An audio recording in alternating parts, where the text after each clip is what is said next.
Hi, I'm Christian Yang, and I'm here at ChefWorks, and I am your Chef of the Month, April Centerfold. So taste, above all. A lot of interviewers like to ask me the question of, when they think of Christian Yang, what do you want people to think of? To be honest, I can give you a lot of marketing jargon, but really, in true honesty, I don't really care. I'm more interested in how people feel about themselves when I'm done with them. And if that had made an impact in their life, then I had done my job, and that's what I live for. Can we impact them in a way that they feel awesome about themselves when they leave? And it's not a natural thing that comes to me, but it is definitely something that I aspire to. I think everything on the dish must be edible.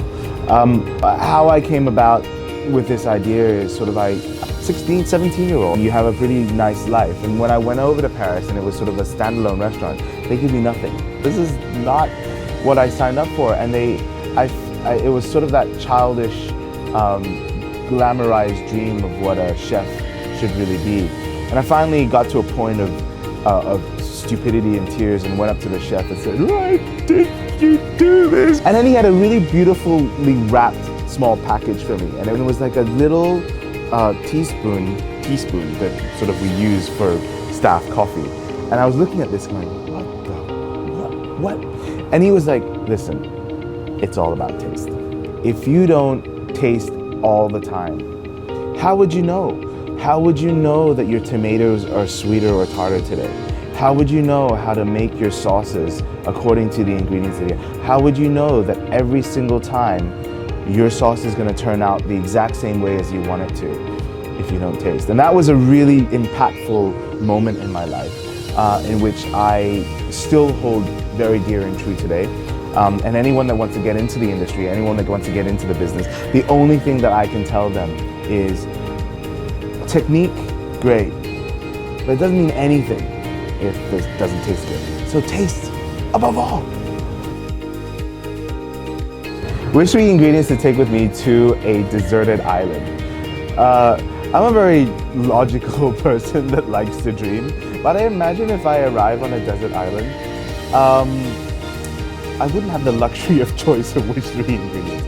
But anyway, just to humor this question, I would take the biggest grass-fed chuck-eye roll steak that I can possibly put into my carry-on bag. I would take a bottle of red wine, and I'd take a lot of butter. As much butter as I could shove into the crevices of the bag. And I would cook myself the best steak and have myself a wonderful red wine. I'd probably use the seawater to flavor or something like that. And then I'd just wait to die, pretty much, yeah.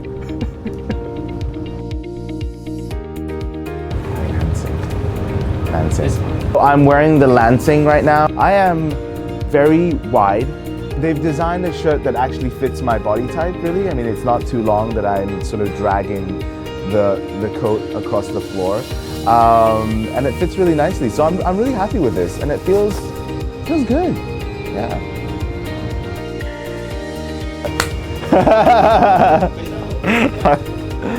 Yeah, I've got a lot of up-and-coming projects. I've got, because View TV has now become free TV, and so we have a lot of interesting reality TV and lifestyle programming that's coming up.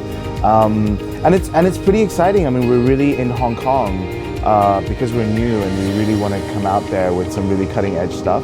So I'm really glad that I'm with View TV, so stay tuned.